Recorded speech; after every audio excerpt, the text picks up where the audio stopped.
어떤 사람이 바람필 가능성이 더 높을까요? 내 짝, 내 배우자는 정말 바람으로부터 안전할까요? 바람, 불륜에 관해 과학적인 사실을 알고 싶은 당신을 위해 이 영상을 준비했습니다. 오늘은 이 영상으로 멘트를 시작해야 할 것 같아요. 당신도 바람필 수 있다는 사실을 부정하지 마세요. 실제로 조사에 따르면 지난 2달간 바람피는 상상을 했을 확률이 여성의 경우에는 25%, 그리고 남성의 경우에는 50% 정도가 된다고 합니다. 우리 인간은 이렇게 본능적으로, 무의식적으로 바람, 불륜을 피는 상상을 하곤 하지만 불륜, 바람을 저지르는 사람을 강하게 질타하는 경향이 있습니다.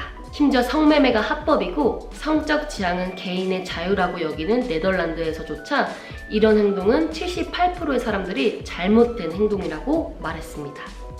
그런데 그럼에도 불구하고 연구에 따르면 최소 남성은 25%가 그리고 여성은 15%가 바람을 핀다고 합니다. 그리고 이것을 전 생애로 이제 길게 보면 한 50% 정도의 사람들이 바람을 핀다고 해요.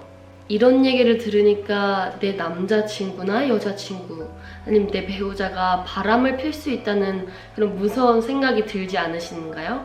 그래서 오늘 소개해드릴 글은 애리조나 주립대학교의 사회심리학 교수 더글라스 켄트릭의 글 당신은 상대방의 바람을 예측할 수 있나요? 입니다.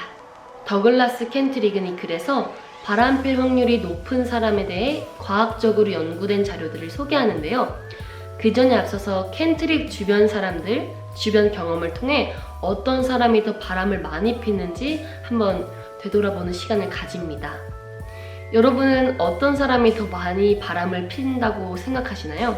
더글라스는 주변에서 외모에 관해 지나치게 신경을 많이 쓰는 사람, 그리고 옷에 많은 돈을 투자하는 사람, 또 화려한 차를 몰거나 화려한 차에 돈을 많이 투자하거나 내 상대방, 내 배우자보다는 직장 동료, 외부인들과 사회적 교류를 하는데 많은 시간을 더 보내는 사람들이 바람필, 불륜을 저지를 확률이 높지 않을까라고 생각을 합니다.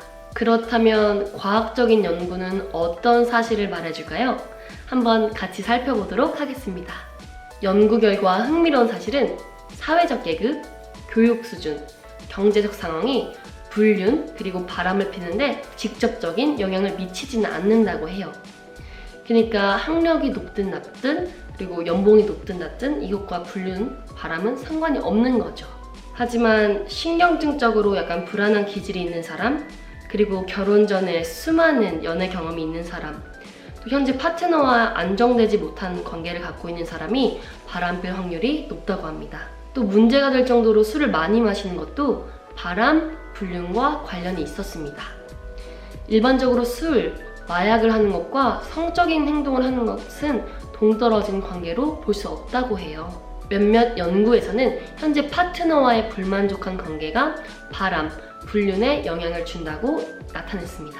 예를 들어서 집안일이 너무 많고 집안일, 애들 돌보기, 그리고 남편 오면 잔소리하고 맨날 싸우기만 하는데 불륜, 바람을 통해서 이제 자신의 자유로움을 느끼고 이제 사랑을 받으면서 행복을 느끼는 거죠.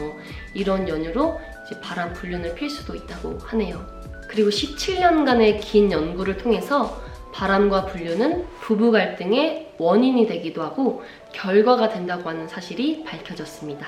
우리 주변에서 그리고 TV를 통해서 정치인, 연예인, 유명인사들이 바람을 폈다는 소식을 들을 때 친구들이랑 키득키득거릴 때가 있는 것 같은데 이게 절대 웃을 일만은 아닌 것 같아요. 왜냐하면 바람과 불륜 때문에 전 세계적으로 이혼, 그리고 배우자 살인이라는 끔찍한 일들이 일어나기 때문입니다. 상대방뿐만 아니라 자식들에게도 잊을 수 없는 큰 상처를 주고 또 배우자에게 성병을 옮기는 등 건강과 관련한 많은 문제점들도 있다고 해요. 그래서 더글라스 켄트릭 교수는 이렇게 말합니다. 그러니까 바람, 불륜을 피고 싶다는 생각이 들면 한 번 더 생각해 보세요. 그리고 이미 바람과 불륜을 저지른 분이라면 제발 그만하시길 바랍니다. 더글라스 켄트릭 교수는 왜 이런 말을 했을까요?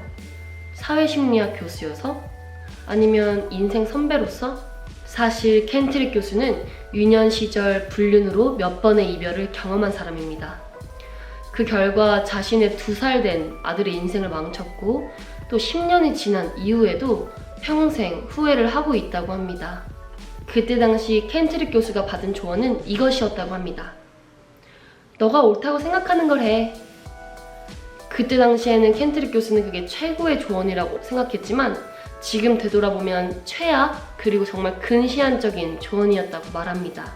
마치 옳다고 생각하는 것을 하는 것, 그러니까 내 마음이 가는 대로 행동을 하는 것이 그 당시에는 정답인 것 같았지만 지금 되돌아보면 내가 사랑했던 사람들과 내 스스로에게도 잘못된 조언 그리고 결정이었던 거죠. 그래서 켄트릭 교수는 이 글을 통해 부탁에 가까울 정도로 말합니다. 제발 올바른 행동을 하세요.